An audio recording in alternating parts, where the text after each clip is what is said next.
Distinguished guests, ladies and gentlemen, we would like to invite the Honourable Akila Viraj Kariyawasam, Minister of Education, Chairman of the Sri Lanka National Commission for UNESCO and Head of the Permanent Delegation of Sri Lanka to UNESCO, to give the welcome address.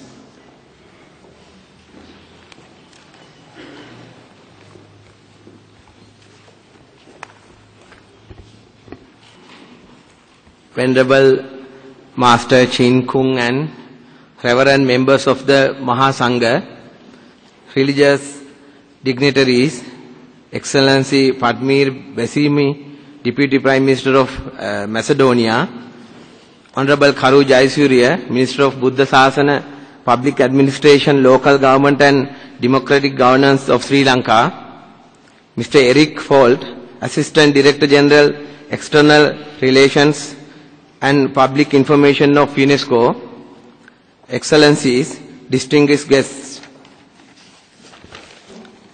We gather this morning to commemorate the life of Sakya Muni Buddha, a great spiritual leader and philosopher whose teachings have given a distinct flavor to the evolution of humanity. Through the comprehension of the life of Lord Buddha, let us aspire to understand the incredible diversity of the faiths and religions of the world, enabling us to simply change and grow. Today the world is amazingly contradicting. On the one hand, people are afraid of war. On the other hand, they prepare for it with frenzy. A globalized world has brought man closer to each other, but each individual finds himself separated more and more from his neighbor. Therefore, we have to create more space and broaden dialogue to comprehend the diversity of the cultures of the world, to practice more tolerance in eliminating the forces and compulsions creating intolerance. Reverend Sirs, Excellencies, distinguished guests, all great religions of the world have much in common than what seems to divide us. Right understanding will bring confidence, and through confidence will come the wellspring of goodness, restored and replenished.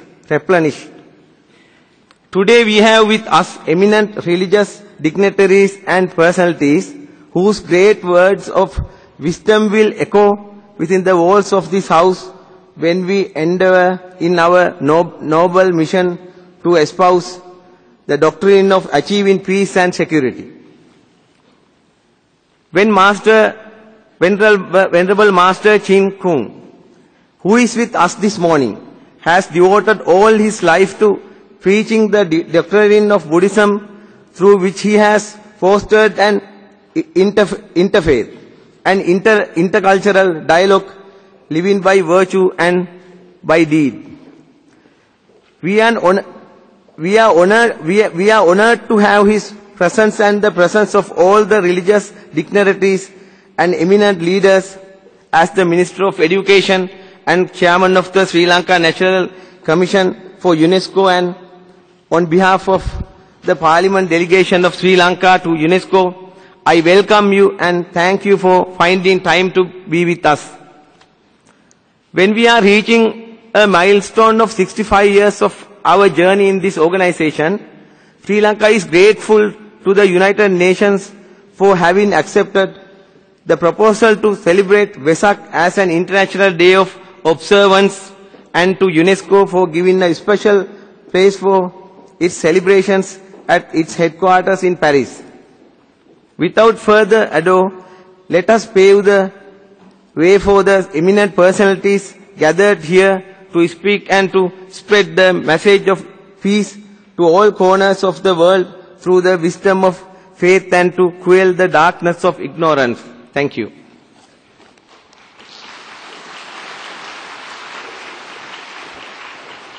Thank you, Honourable Minister. Distinguished guests, ladies and gentlemen, We are honored to bring you a message from our Director General Irina BOkOVA and also His Excellency Ban Ki-moon, the Secretary General of United Nations. They will be read by Mr. Eric Falt, Assistant Director General of the External Relations and Public Information at UNESCO. Sir, would you like to come to stage? Thank you.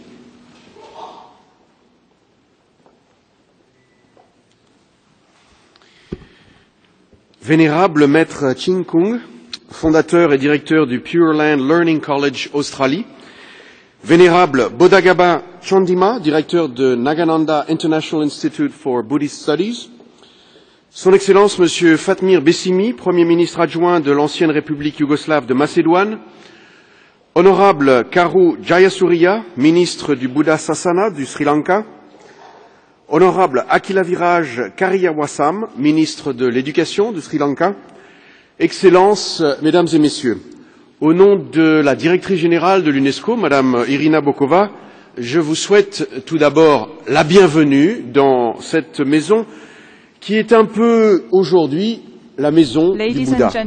Cette journée du Vesak est toujours pour nous tous ici is always un for all moment of us here privilégié a moment of et c'est great chaque fois privilege, un plaisir and it is de souligner always a ensemble great pleasure for us l'importance to de underscore l'enseignement how et de la important sagesse du Bouddha. the teachings and the wisdom of Buddha are. This is an invitation for us to seek within ourselves the defences of peace and to share them with the wider world. Buddha once said that the spirit, the mind is everything. You become what you think. Such wisdom, ladies and gentlemen, is also reflected in UNESCO's constitution, which places the mind at the heart of all efforts to build peace. I'm sure you know the famous sentence of UNESCO's constitution: wars are born in the minds of men. It is therefore in the minds of men that the pillars of peace must be built. And so we need to build on such wisdom because it invites us to become, as Gandhi said, the change that we wish to see in the world. And that is what we need to strive to achieve today in the world at a time when states are about to adopt a new development agenda at the United Nations Summit in New York in September. It is also important now as we fight against extremism and at a time when vulnerable human tragedies are so acute. Dialogue and wisdom, these are not secondary benefits that stem from the development agenda or education for all. After all, human rights and dignity are crucial. Without human rights, nothing sustainable can be achieved. And our duty is to ensure that this vision is not just a source of wisdom and joy, but that it is also a lever for social transformation. It must be a catalyst of change.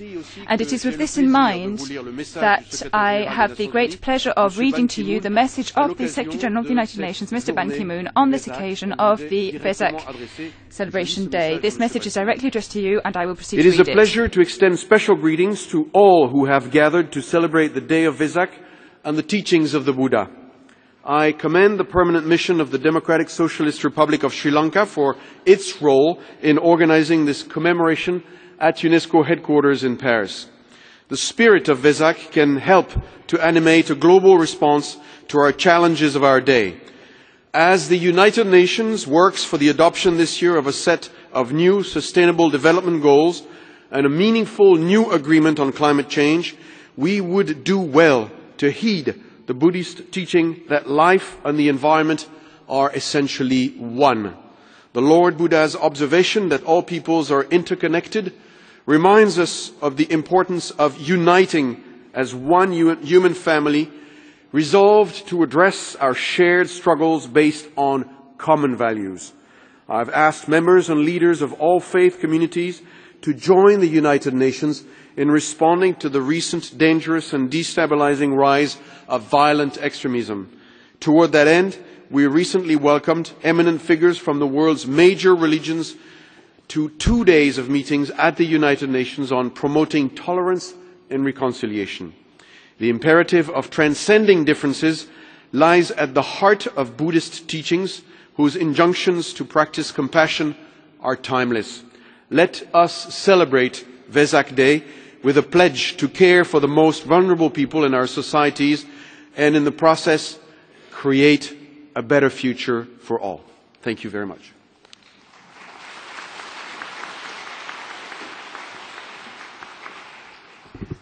Monsieur Falt, merci beaucoup. Thank you. Monsieur Falt. We would now like to invite Mrs. Shobini Gunasekera, Chargée d'Affaires at the Embassy of Sri Lanka in Paris and the Permanent Delegation of Sri Lanka to UNESCO, to read the message from His Excellency Maitripala Sirisena, President of Sri Lanka.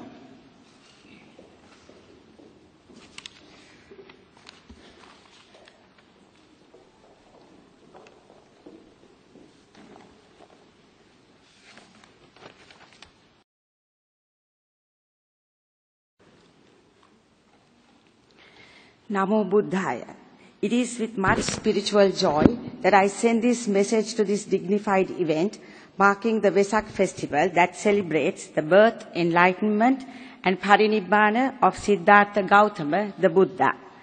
With the Sri Lankan initiative, supported by other countries, leading to the Vesak festival being declared an International Day of Observance by the United Nations, Sri Lanka has a special commitment to these activities. The theme of this symposium, Fostering World Peace Through Cultural Education, has relevance to promote world peace through the path to peace shown by the different religious teachings in our world. Sri Lanka takes pride in a civilization built through the centuries on the foundation of Buddhist teaching. Today, we are a country where people of different faiths live together in peace and understanding. Achieving peace after a prolonged armed conflict of separatism, Sri Lanka today sees the coming together of once divided people in the spirit of peace, coexistence and reconciliation in keeping with the best religious values. It is my wish that this symposium, organized at UNESCO, jointly by the Permanent Delegation of Sri Lanka and the Pure Land Learning College of Australia, will contribute to interfaith dialogue and the promotion of peace in the spirit of universal love and kindness. I will conclude with these lines from the Dhammapada. Jayang verang pasavati, dukkang seti parajito, upasanto sukhang seti, hitva jaya parajaya. This means victory breeds hatred in the conquered. The defeated live in sorrow. Giving up both victory and defeat, the appeased live in peace. May you all be blessed by the Noble Triple Gem. Maitripala Sirisena, President of the Democratic Socialist Republic of Sri Lanka.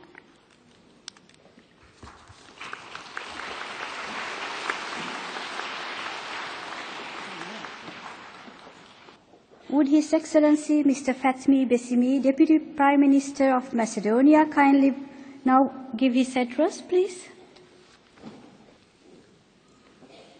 The most venerable Master Chinkung, honorable ministers, venerables, excellencies, ladies and gentlemen, good morning. It is my great honor to address you today at this conference, which is a part of the International Vesak celebration. Since it is the Vesak, I am reminding of a saying by Buddha which states, "With our thoughts we make the world." Education is crucial to formation of thoughts and hence to our footprint in the world. And I find the title of this conference to coincide well with the teachings of Buddha. Today we had the opportunity to look at the practices of many religions at the beginning of this event. And we have become enraptured in the calmness and understanding that they bring, and when we are practicing in such a tolerant and open environment like it today. Much like a religion, which aims to provide us with meaning and helps us in defining our place in the world, education helps form ourselves in this world, so that we too might contribute to this world. World peace has always been an elusive, made considerable advancements, elusive term, and we have not, of course, attained it fully. Peace is something that we are seeking for a long time. We have made considerable advancements in technology, and we have won some battles in different illnesses, looking toward the future. But this is not all. We have to go back to the basics of education, namely teaching tolerance, understanding for other cultures needs to be the pillar on which the education stands on. Understanding others helps us understand better ourselves. Peace and education plays a significant role in this, and they are very closely related, like the education and conflicts. I bring to you the example of my country. We are an intercultural, interethnical, multi-religious society, and we used to live together like this forever. However, in 2001, we reached the point when the conflict burns to an armed conflict. There were some people killed. And again, after the conflict, ladies and gentlemen, we have to sit in the same table and to find a solution, to find the way forward that together we can build our country and together we can build our future. The future as a member state in the coming years of the European Union, where the word united in diversity is something that unites all countries. And not only the countries, it unites the people and the nations. So that's about cultural diversity. That's about interfaith and intercultural dialogue, what is also the aim of this conference today. The dialogue between cultures and the debate about similarities and differences, in other words, is the diversity, is the base for harmonious and coexistent and non-violent and peaceful world. Europe, as it is, wants to qualify citizens with intercultural competency, innovative thinking, and interested in linguistic diversity, a strong sense of social awareness and capacity to act with solidarity.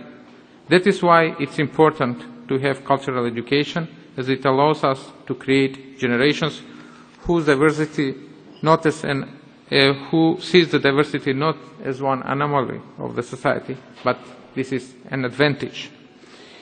A generation which is coming will have the positive understanding of the diversity of different approaches and of multi-perspective ways of seeing things, because there is always more than one reasonable solution, and there is always more than one opportunity in the future.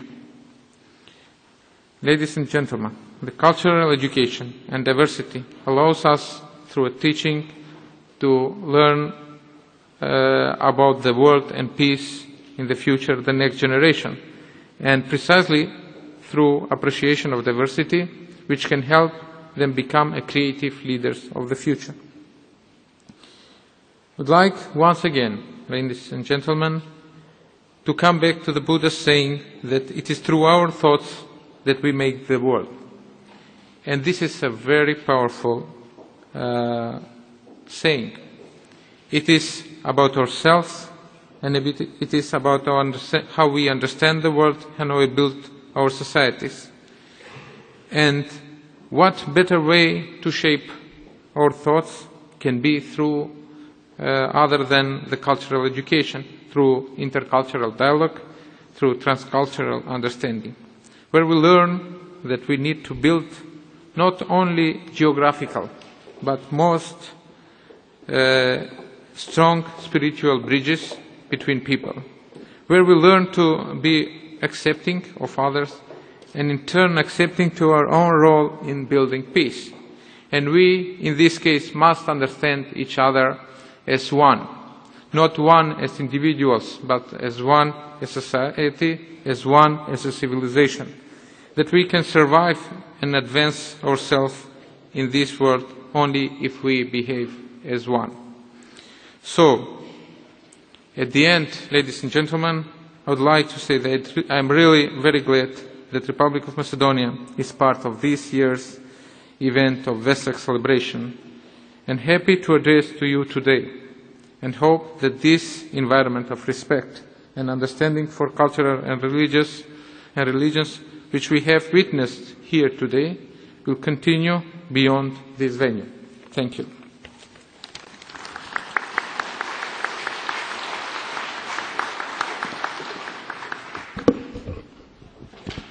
Excellency, thank you very much. We would now like to invite the Honourable Karu Jayasuriya, Minister of Buddha Sasana, Public Administration, Local Government and Democratic Governance of Sri Lanka, to address the symposium.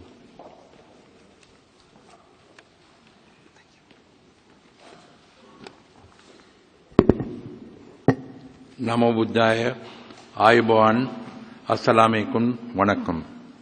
Most Venerable Master Chinkung, Venerable Dr. Bodhagada Chandimatero, and the Nayak Toros, and the most respected members of the Mahasangha, respected religious dignitaries from Muslim, Hindu, Christian faiths, and all other faiths, Honorable Fatmir, Besimi, Deputy Prime Minister of the former Yugoslav Republic of Macedonia, Honorable Akila, Viraj, Kariyawasam, Minister of Education of Sri Lanka, and the head of the permanent delegation of Sri Lanka to UNESCO, Mr. Eric Falt, Assistant Director General, External Relations and Public Information of UNESCO, Excellencies and members of the Diplomatic Corps, distinguished guests, ladies and gentlemen.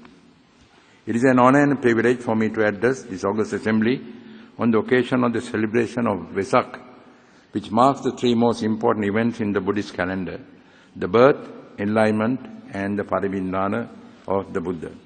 The sweet fragrance of the message of the Lord Buddha resonates within us to this day, illuminating the way of mankind to cross from a world of darkness, hatred, and suffering to a new world of light, love, and happiness. The forces of materialistic skepticism have turned their dissecting blades on the traditional concept of what is considered humanity.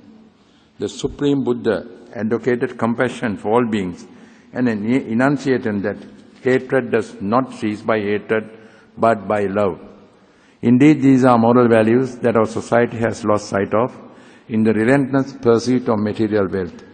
The need of the hour is to build a culture of peace, to rid our lives on the harms of passion, hatred, and ignorance, rather than reinforcing division.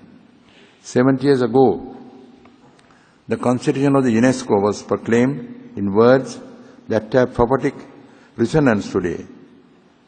I quote, "Since wars began in the minds of men, it is in the minds of men that defenses of peace must be constructed." Unquote. But words, however noble, untranslated into deeds, become shallow, tawdry, and degraded. Reverend Sirs, Excellencies, ladies and gentlemen, the Lord Buddha once stated, "The way is not in the sky, the way is in the heart." Rightfully understood, this prestigious house has coined the concept of new humanism, to bind the culture from across the world to form a single human civilization. This is therefore the time to build a new symbolism, draw the contours of better world through the diversity of faiths and cultures. In this aspect, we reach further in understanding today for the need for dialogue among faiths, beliefs, and ideologies. By doing so, we begin to comprehend diversity. Our world is blessed with countless riches, from the teachings of great religions to the traditions of indigenous communities. So let this dialogue be a catalyst to make a change, to usher in a culture of peace, to contribute to the notion of oneness. Reverend Sirs, Excellencies, ladies and gentlemen, Sri Lanka has arrived at a decisive juncture in bringing unity and harmony to all communities who call my country home. Today our battle is to win the hearts and minds of our people.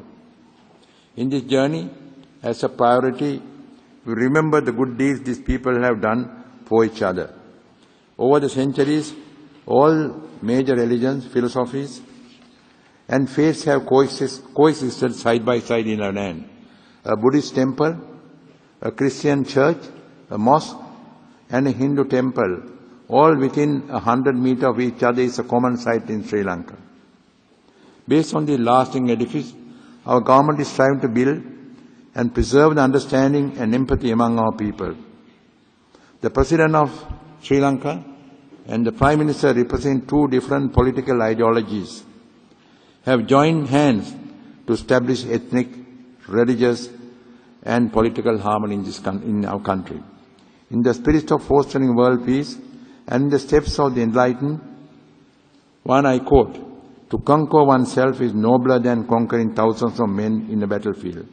Such a man who conquers himself is the greatest of conquerors," unquote. At this symposium unveils, we will have the opportunity to listen to the wisdom of eminent religious dignitaries who are with us today, who have led by example. Let us focus our mind to absorb this essence of different faiths and to reveal the practical relevance of the great religions and cultures as a means to cultivate an intelligent form of mind. May the blessing of the Triple Gem be with you now and always. Thank you for the courtesy of your attention.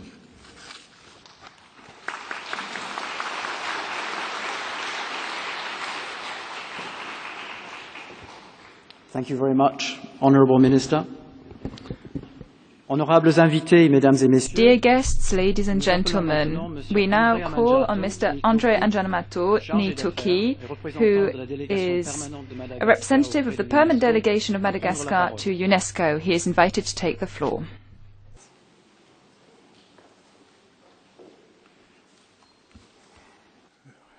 Venerable Master Chinkong, Venerable Master Chinkong, Venerable Dr. Chantimatero,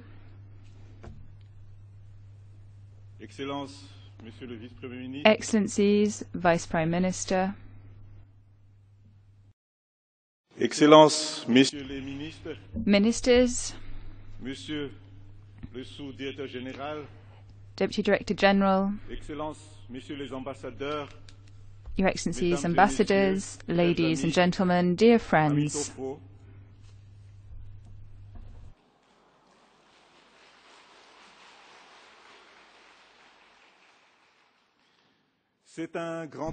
It is a great honor for me to be here with you today.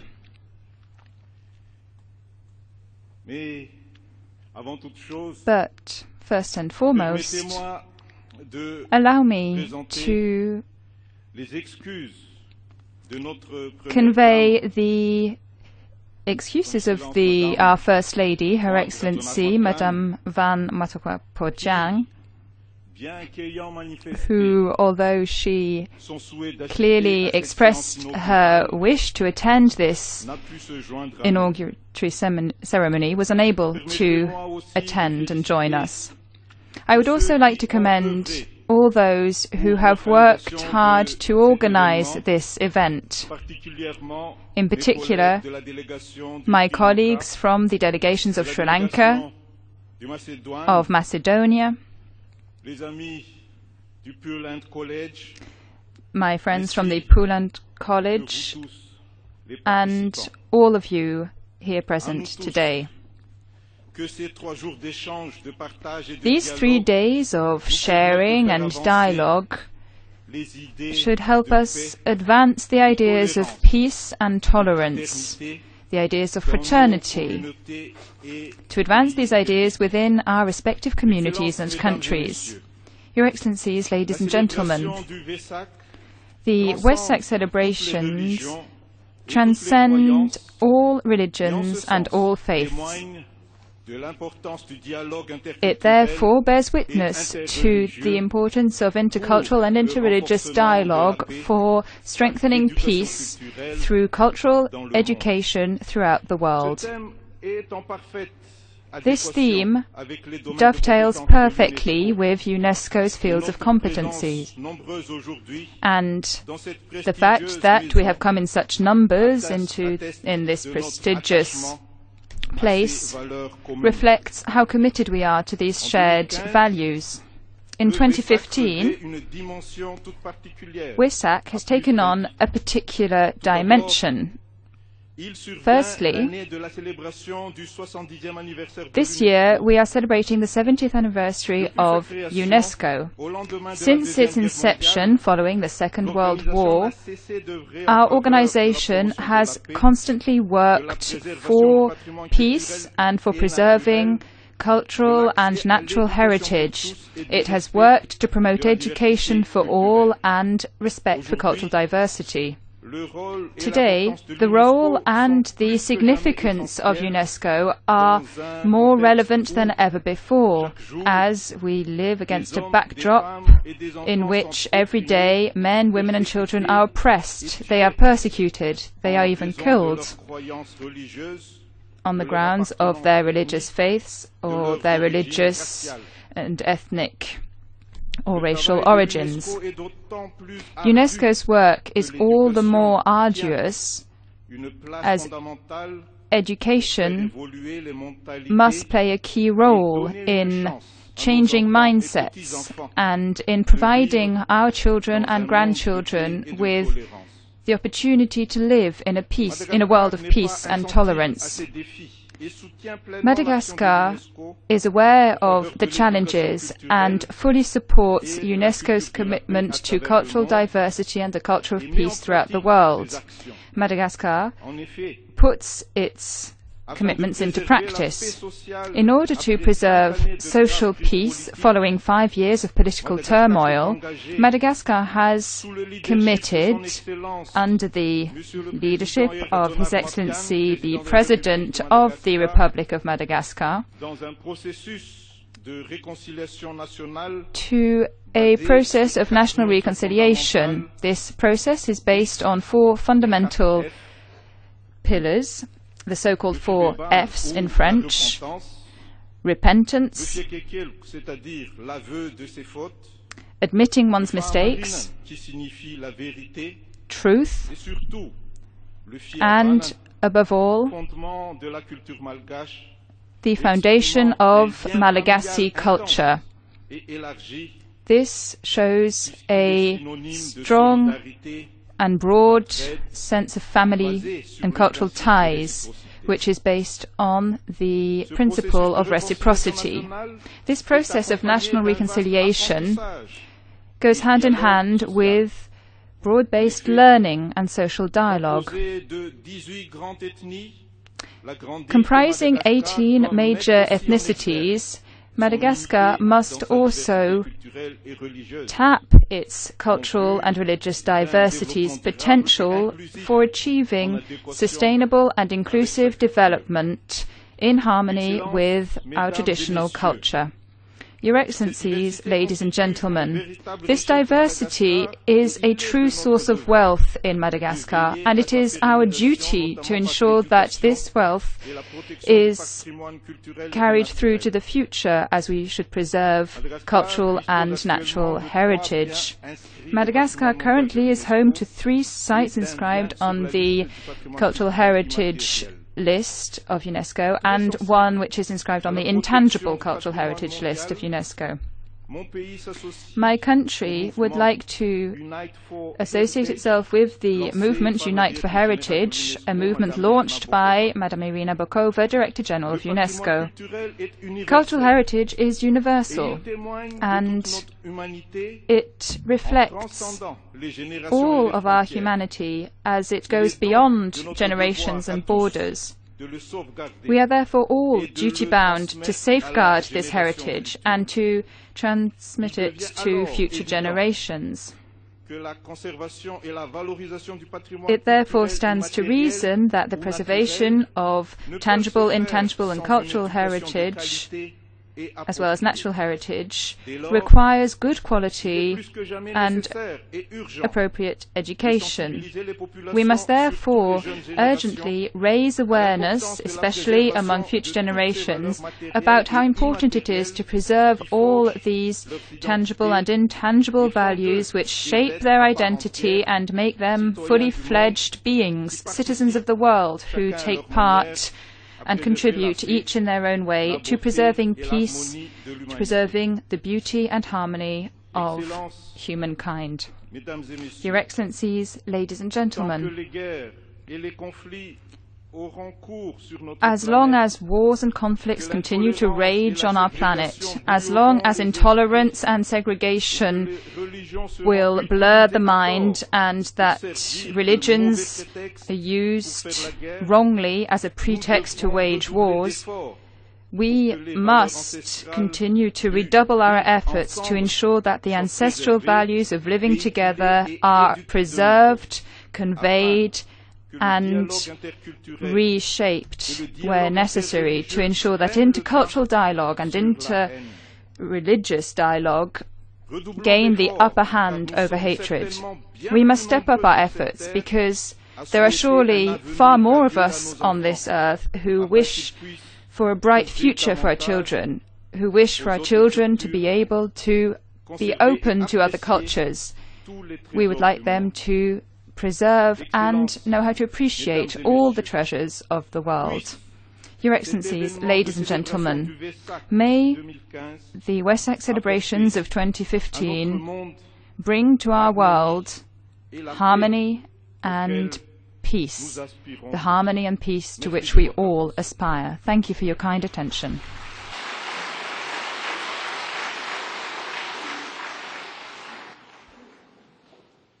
Merci beaucoup, Monsieur Nitoki. Now we come to the keynote address by Venerable Master Chinkung, founder, head of the Pure Land College, Australia. We are greatly honored by his presence here today, and we would like to invite him to address the audience on applying the 6 guidelines to resolve conflicts and achieve peace.